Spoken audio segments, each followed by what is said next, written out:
بسم اللہ الرحمن الرحیم۔ آج کی ہماری ویڈیو بہت ہی ایمان فروز ہے۔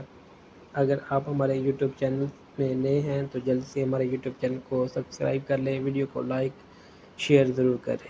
چلو وقت ضائع کیے بغیر ویڈیو کو شروع کرتے ہیں۔ حضرت محمد صلی اللہ علیہ وآلہ وسلم اور ہرن کا واقعہ۔ نبی کریم حضرت محمد صلی اللہ علیہ وسلم کی حیات طیبہ میں بے شمار معجزات، اخلاق حسنہ، رحمت و شفقت کے ایسے بے مثال واقعات موجود ہیں جن سے انسانیت کو ہدایت اور رحمدلی کا سبق ملتا ہے۔ ایسا ہی ایک مشہور اور دل کو چھو لینے والا واقعہ ہرن کے ساتھ پیش آیا، جس میں حضور صلی اللہ علیہ وسلم کی شفقت، عدل اور رحمت کا عظیم مظاہرہ دیکھنے کو ملتا ہے۔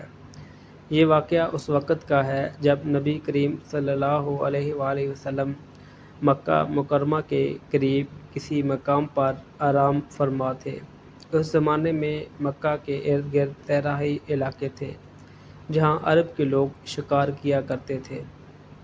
ایک دن ایک شکاری نے ایک ہرنی کا شکار کیا۔ شکاری نے ہرنی کو تیر مار کر پکڑ لیا اور رسی سے باندھ دیا تاکہ وہ بازار لے جا کر بیچے یا ذبح کرے۔ ہرنی باندھی ہوئی زمین پر لیٹی تھی اور بے بسی سے ادھر ادھر دیکھ رہی تھی۔ اسی دوران نبی کریم صلی اللہ علیہ وسلم کا گزر اس جگہ سے ہوا۔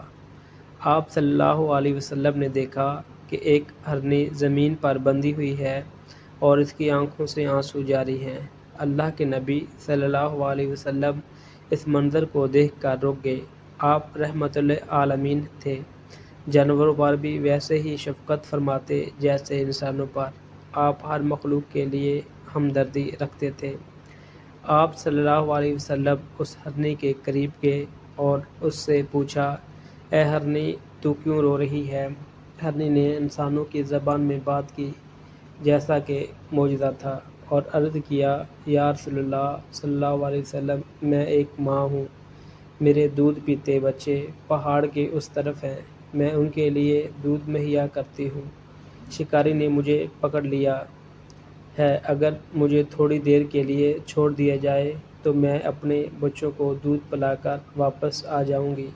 آپ وعدہ لیجئے کہ میں ضرور واپس آؤں گی۔ نبی کریم صلی اللہ علیہ وسلم نے ہرنے کی بات سنی اور اس کی حالت کو دیکھتے ہوئے شکاری کو تلاش کیا۔